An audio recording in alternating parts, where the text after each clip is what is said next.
Chapter 22 जिसके exercise 22A अपन discuss कर रहे थे। क्वेश्चन नंबर 13 डिस्कस कर लिया था। इस वीडियो में डिस्कस करते हैं क्वेश्चन नंबर 14 के बारे में।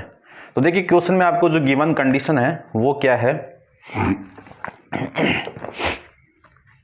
Late u vector v vector and w vector be the vectors are such that, एक कंडीशन दी हुई है आपको, u वेक्टर प्लस में v वेक्टर प्लस में w वेक्टर, ये तीन वेक्टर गिवन है, इनका तीनों का सम आपको जीरो वेक्टर के इक्वल है। ठीक है, फिर अगले ने बोला है कि मोड ऑफ u वेक्टर की वैल्यू कितनी है 3, मोड ऑफ v वेक्टर की वैल्यू कितनी है 4 और फिर w वेक्टर का मॉडुलस कितना है 5। Then the find the value of u vector dot v vector plus v dot w vector और w vector dot u vector, ये आपको फाइंड आउट करना है।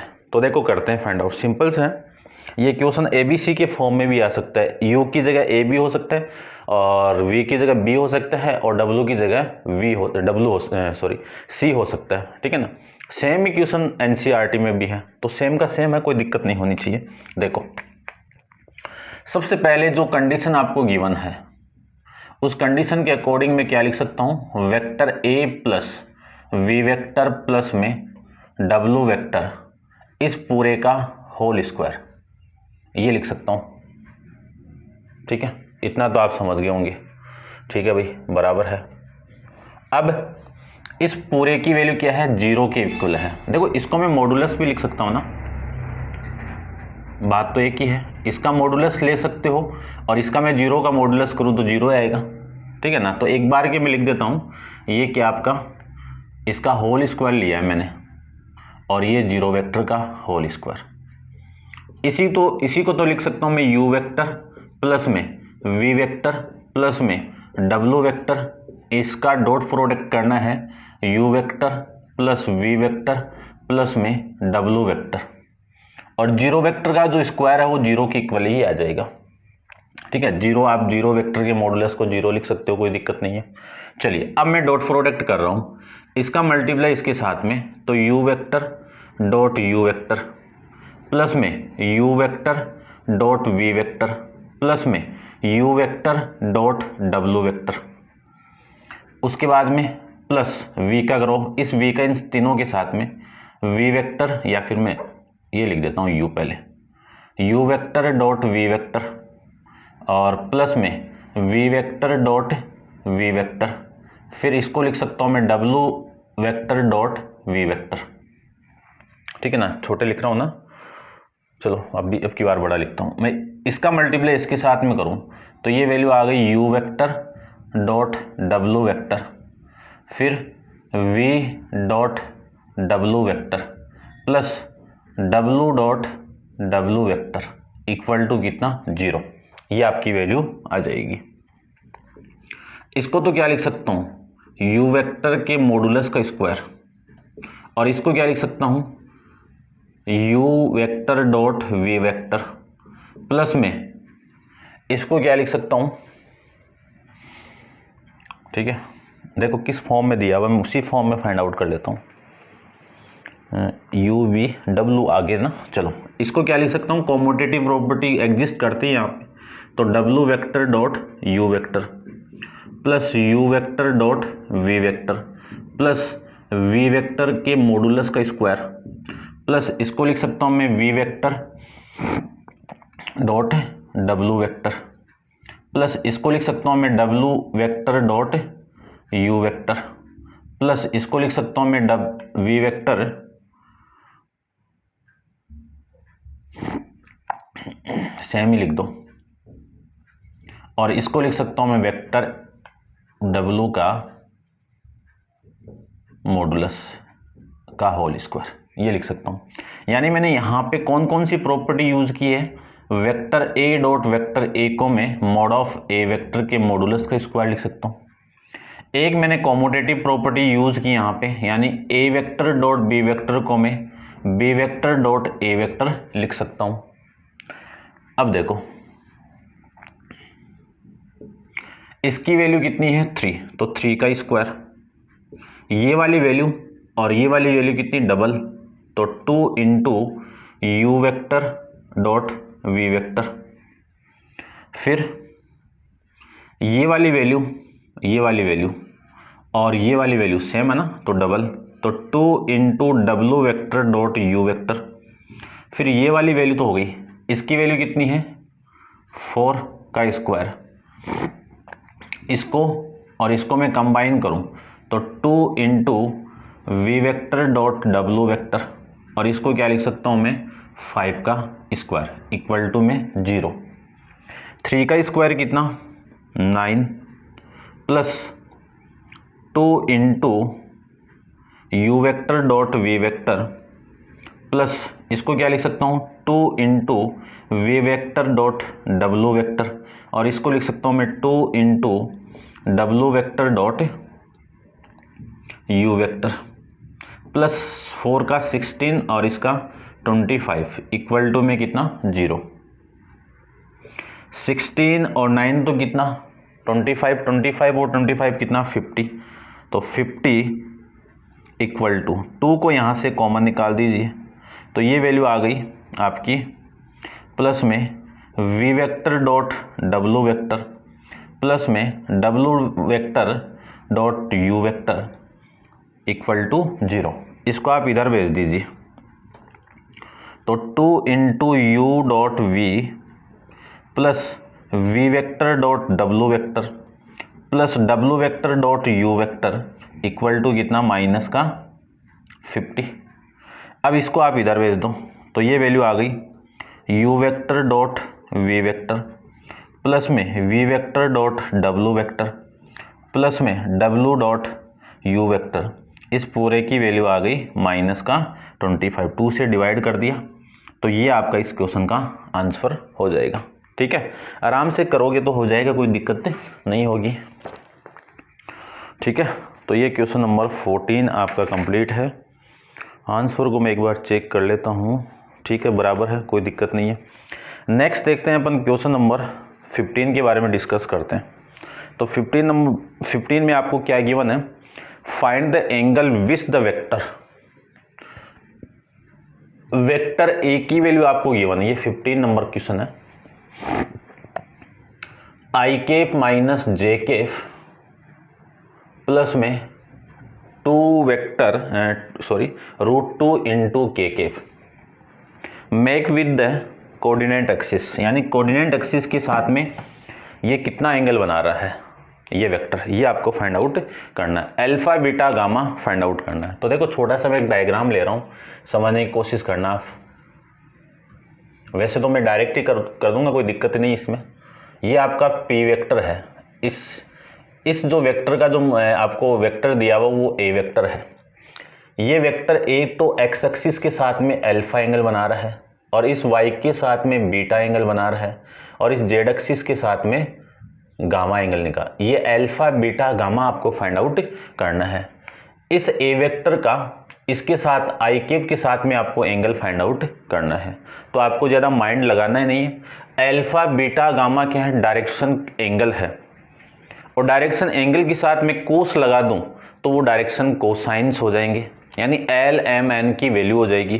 तो एल एम कोई भी वेक्टर आपको गिवन है तो वहाँ से अपन एल एम एन की वैल्यू कैसे फाइंड आउट करते हैं, जो भी वेक्टर गिवन है उस वेक्टर का यूनिट वेक्टर फाइंड आउट कर दीजिए। तो सबसे पहले मैं इसका यूनिट वेक्टर फाइंड आउट करूंगा, ठीक है ना। और तो बहुत सारे तरीके करने के, लेकिन सबसे सिंपल तरीका यही होगा आपके लिए, ठीक है।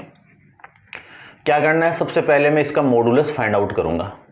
इसका मैं मॉडुलस फाइंड आउट करूं तो 1 का स्क्वायर प्लस -1 का स्क्वायर प्लस √2 का होल स्क्वायर, इसी को मैं लिख सकता हूं 1 + 1 + 2, यानी क्या लिख सकता हूं √4 लिख सकता हूं इक्वल टू में 2। वेक्टर ए के मॉडुलस की वैल्यू आ गई है। ये क्यों फाइंड आउट की है, क्योंकि ये मैं यूनिट वेक्टर फाइंड आउट करूंगा इसका। तो unit vector of vector A क्या आएगा, ए वेक्टर का यूनिट वेक्टर क्या होगा, वेक्टर ए अपॉन में मॉड ऑफ ए वेक्टर। सारी वैल्यू आप पुट कर दीजिए तो A cap equal to I cap minus J cap plus √2 into K cap upon में कितना 2, ये लिख सकता हूँ। इसी को मैं लिख सकता हूँ a cap equal to 1 upon में 2 i cap minus 1 upon 2 j cap plus √2 upon में 2 के केप, ये लिख सकता हूँ। एक लाइन और लिखता हूँ, a cap equal to 1 upon में 2 आई केप माइनस 1 अपॉन जे के केप और प्लस का 1 अपॉन में √2 के केप। ये आप समझ गए होंगे, मैंने कैंसिल आउट किया है। अब देखो मैं इसका ये क्या आपके ये जो वैल्यू है ये क्या है एल, ये माइनस एम और ये एन। तो एल की वैल्यू क्या होगी, एल की वैल्यू होगी कोस एल्फा। कोस एल्फा की वैल्यू 1/2। तो यहां से मैं alpha equal to cos inverse 1/2 लिख सकता हूं ना। तो एल्फा की वैल्यू आ गई π/3, यानी कोस की टेबल में 1/2 किसकी वैल्यू होती है, π/3 की वैल्यू होती है। अब मैं m की बात करूं तो m की वैल्यू कोस बीटा की वैल्यू हो गई -1/2। इसी को मैं लिख सकता हूं beta equal to cos inverse -1/2। इसी को मैं लिख सकता हूं बीटा इक्वल टू, ये माइनस बाहर निकालूंगा तो एक इनवर्स ट्रिग्नोमेट्री में एक प्रॉपर्टी आती है, क्या लिखेंगे पाई माइनस कोस इनवर्स 1/2। इसी को मैं लिख सकता हूँ beta equal to pi minus π/3 और इसी को मैं लिख सकता हूँ 2π/3। ये आपकी वैल्यू हो जाएगी। एक वैल्यू तो ये हो गई। अब मैं n की वैल्यू यहाँ पे फाइंड आउट कर देता हूँ, एंगल ही तो पूछा आपको। तो देखो एक वैल्यू मैं यहाँ पे निकाल देता हूँ। क्या गिवन आपको n की वैल्यू कोस गामा की वैल्यू कितनी हो गई 1 अपॉन में √2। तो यहाँ से मैं क्या लिख सकता हूँ कि gamma equal to cos inverse 1 upon में √2। अब कोस की टेबल में 1 अपॉन √2 किसकी वैल्यू होती है, π/4 की वैल्यू होगी। तो ये एंगल आ गया, ये अल्फा की वैल्यू हो गई और ये बीटा की वैल्यू हो गई, ये गामा की वैल्यू हो गई, ठीक है ना। तो ये कोऑर्डिनेट एक्सिस के साथ में अल्फा एंगल बना रहा है, एक्स एक्सिस के साथ में बीटा वाई एक्सिस के साथ का एंगल है और गामा आपका जेड एक्सिस के साथ एंगल है। तीनों एंगल की वैल्यू फाइंड आउट कर ली, समझ गए होंगे। नेक्स्ट देखिए क्वेश्चन नंबर 16 को अपन डिस्कस करते हैं। तो आप वीडियो को पॉज करके इसको नोट डाउन कर लीजिए।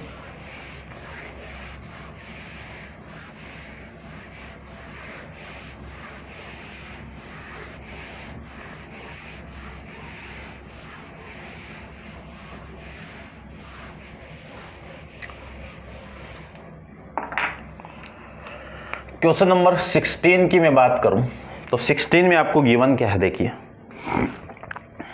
16 में डॉट प्रोडक्ट गिवन है आपको, dot product of the vector with. तो लेट करके एक वेक्टर मान लीजिए आप, let vector a equal to मान लेता हूं मैं x i cap y j cap plus में जेड के केफ।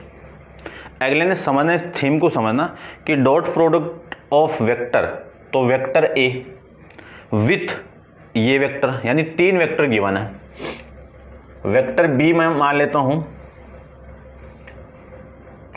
आई cap plus j cap minus का 3 के केप, और सी वेक्टर आपको गिवन है आई cap plus 3 j cap minus 2 k केफ, और डी वेक्टर आपको गिवन है 2 आई केफ जे केफ प्लस 4 के केफ। अब समझना, दोबारा पढ़ रहा हूँ मैं क्वेश्चन को कि dot product of A vector with vector b, यानी ए का डॉट प्रोडक्ट बी के साथ में, ए का डॉट प्रोडक्ट सी के साथ में और ए का डॉट प्रोडक्ट डी के साथ में। इन तीनों के डॉट प्रोडक्ट की वैल्यू आपको गिवन है। ये वाली वैल्यू 0 है और ये वाली वैल्यू आपकी 5 है और ये वाली वैल्यू आपकी 8 है, ठीक है। फाइंड द वेक्टर, यानी ए वेक्टर फाइंड आउट करना है। ए वेक्टर कब आ जाएगा, जब मैं एक्स वाई जेड की वैल्यू फाइंड आउट कर लूँ तो वैल्यू आ जाएगी।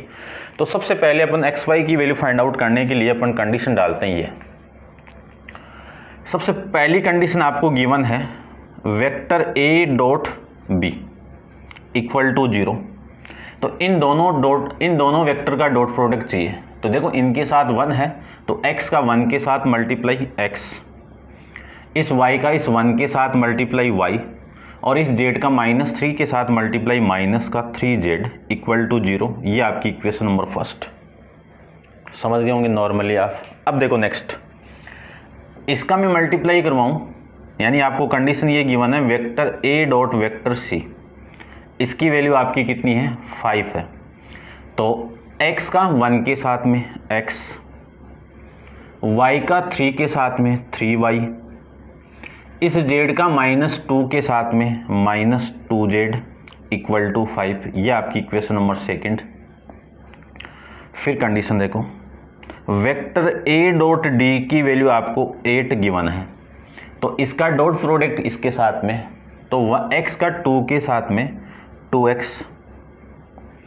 y का 1 के साथ में y, और z का इस +4 के साथ में, तो 4z इक्वल टू में कितना 8। ये आपकी इक्वेशन नंबर थर्ड। अब इन तीनों इक्वेशन को सोल्व करके अपन वैल्यू फाइंड आउट करेंगे, एक्स वाई जेड की वैल्यू फाइंड आउट करते हैं। देखो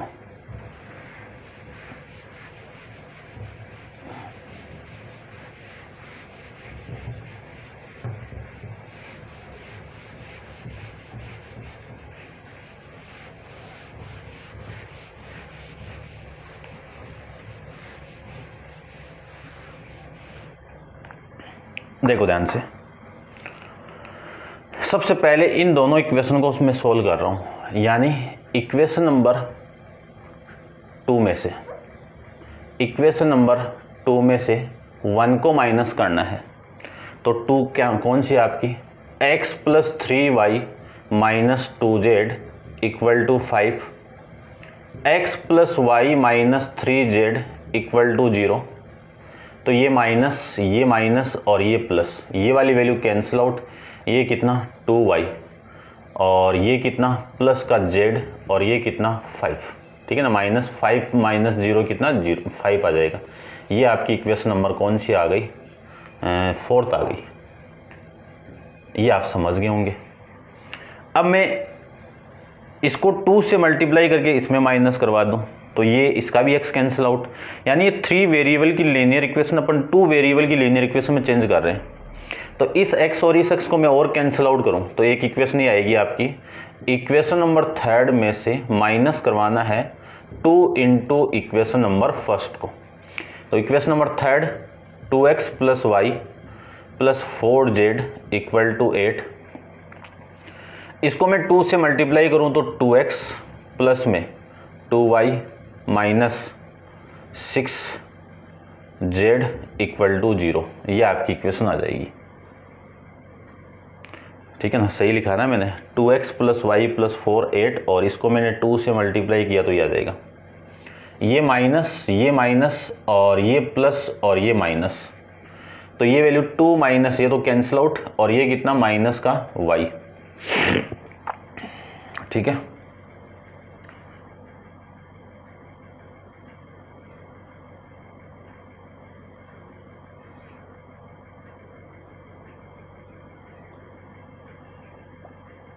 सही किया क्या मैंने मल्टीप्लाई, ठीक है। ये कितना 10z और ये कितना 8, ठीक है, समझ गए होंगे। अब क्या करो, अब आप 2 से मल्टीप्लाई करो। ऐसे कैसे आ रहा है भाई, रुको एक बार। i cap + j cap - 3k cap, i cap 3k j cap - 2k cap, 2i cap j cap और 4k कैप, ठीक है। 2x y और j, ठीक है, ये बात भी, और ये भी सही है और ये भी सही है।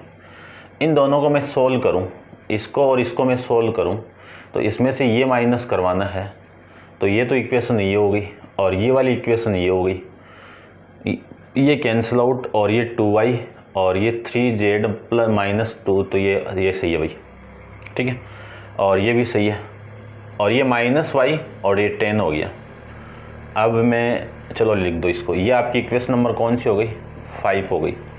क्या करना है आपको, इक्वेशन नंबर 5 प्लस में, या इसको 2 से मल्टीप्लाई करके लिखो,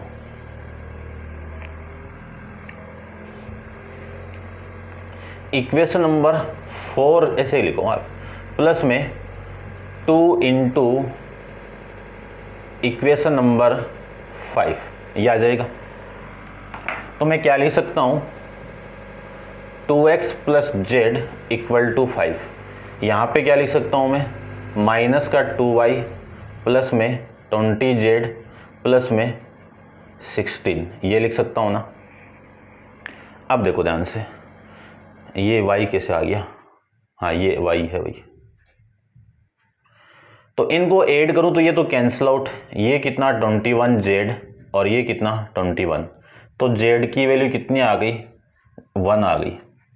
z की वैल्यू कितनी आ गई, 1 आ गई। तो z की वैल्यू आप किसी एक में पुट कर दो, तो इसमें मैं पुट कर रहा हूं, देखो put z equal to 1 in equation number 4, तो 2y plus 1 equal to 5, 2y equal to 4, तो y इक्वल टू कितना 2 आ जाएगा, y की वैल्यू कितनी आ गई 2। अब x यानी पुट करते हैं अपन, देखो y equal to 2 and z equal to 1 in equation number first में, तो x plus 2 minus 3 equal to 0, तो x माइनस 1 इक्वल टू 0, तो x की वैल्यू 1 आ गई। ये आपका इस क्वेश्चन का आंसर हो जाएगा। ठीक है, समझ गए होंगे। चेक कर लेता हूं मैं एक बार,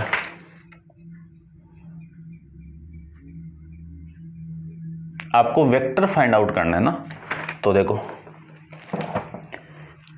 ये x, y और z की वैल्यू a वेक्टर में पुट कर दो, तो वेक्टर a कितना आएगा, x1 1 इंटू आई कैफ, y 2 इंटू जे कैफ, z 1 इंटू के कैफ, यानी वेक्टर a आपका आई कैफ प्लस 2 जे कैफ प्लस के कैफ, ये वेक्टर a आ जाएगा। ठीक है, समझ गए होंगे। नेक्स्ट देखते हैं क्वेश्चन नंबर 17 के बारे में। तो आप वीडियो को पॉज कर लीजिए और इसको नोट डाउन कर लीजिए। क्वेश्चन नंबर अपन डिस्कस करते हैं 17 के बारे में।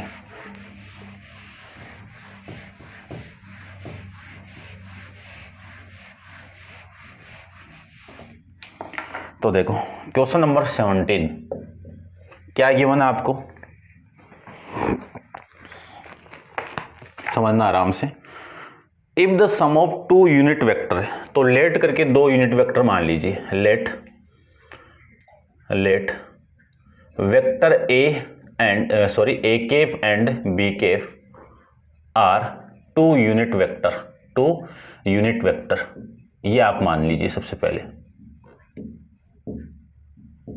समझ गए होंगे। अगले ने बोला है कि इनका सम, चलो मैं लिख देता हूं पूरा।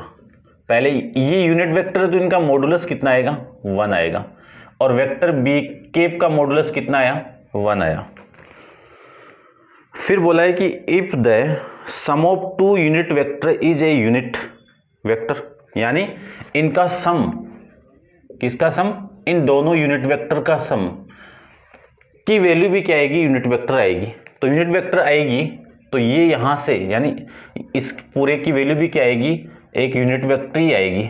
इस पूरे की वैल्यू क्या आएगी, यूनिट वेक्टर आएगी। तो इसका मीनिंग समझना कि इसका जो मॉडुलस आएगा ना, किसका, A cap plus B cap, इस पूरे का मॉडुलस किसके इक्वल आएगा, 1 के इक्वल आएगा। फिर आपको फाइंड आउट करना है कि prove that the magnitude of their difference is √3, यानी इन दोनों का difference vector a cap minus b cap, इन दोनों का डिफरेंस का मैग्नीट्यूड √3 ये आना चाहिए। ये आपको प्रूव करना है इस पूरे में। ठीक है, तो इस क्वेश्चन को देखो कैसे सोल्व करेंगे अपन, समझना आराम से। एक चीज लिख रहा हूं मैं कि vector a vector a cap plus b cap इस पूरे का square plus vector a cap minus b cap इस पूरे का होल स्क्वायर किसकी इक्वल होगा? 2 इंटू, या फिर सोल्व कर दूं, वैसे तो क्या होगा, इसके मॉडुलस के स्क्वायर प्लस इसका मॉडुलस के स्क्वायर का 2 मल्टीपल होगा। और इसको मैं सोल्व करूं ए स्क्वायर प्लस बी स्क्वायर का फॉर्मेट लगाऊं तो भी अपन सोल्व कर सकते हैं। तो मैं डायरेक्ट सोल्व कर रहा हूं इसको कि 2 इंटू वेक्टर ए केप का whole square plus b cap का मॉडुलस, यानी बी केफ मॉडुलस का होल स्क्वायर इसकी इक्वल होगा। तो इसकी वैल्यू आपको गिवन है, कितनी वैल्यू है? 1, तो 1 का square mod of a cap minus b cap इसका होल स्क्वायर, और 2 इंटू इसकी वैल्यू कितनी? 1, तो 1 का स्क्वायर, और बी केप की वैल्यू कितनी है? बी केप के मॉडुलस की वैल्यू कितनी है? 1, तो 1 का स्क्वायर। तो ये वैल्यू आ जाएगी आपकी vector a cap minus b cap के मॉडुलस का स्क्वायर इक्वल टू 2, ये कितना? 2, और ये इधर आएगा तो -1। तो कितना लिख सकता हूँ? Mod of a cap minus b cap equal to 3 इसका स्क्वायर। अब आपको मॉडुलस की वैल्यू चाहिए, किसकी? ए केप माइनस बी केप के मॉडुलस की वैल्यू, तो ये +-3 आएगा, लेकिन ±√3 आएगा, लेकिन यहाँ पे मॉडुलस गिवन है तो ओनली √3 पॉजिटिव ही आएगी, क्योंकि मॉडुलस की वैल्यू मैग्नीट्यूड हमेशा पॉजिटिव ही रहता है। तो ये आपका क्वेश्चन नंबर 17 है, ये कंप्लीट है। तो उम्मीद करता हूँ आप समझ गए होंगे। अब आप वीडियो को पॉज करके इसको कंप्लीट नोट डाउन कर लेना, और नेक्स्ट क्वेश्चन नंबर 18 को मैं नेक्स्ट वीडियो में डिस्कस करूंगा। आज के लिए इतना ही। Thank you so much.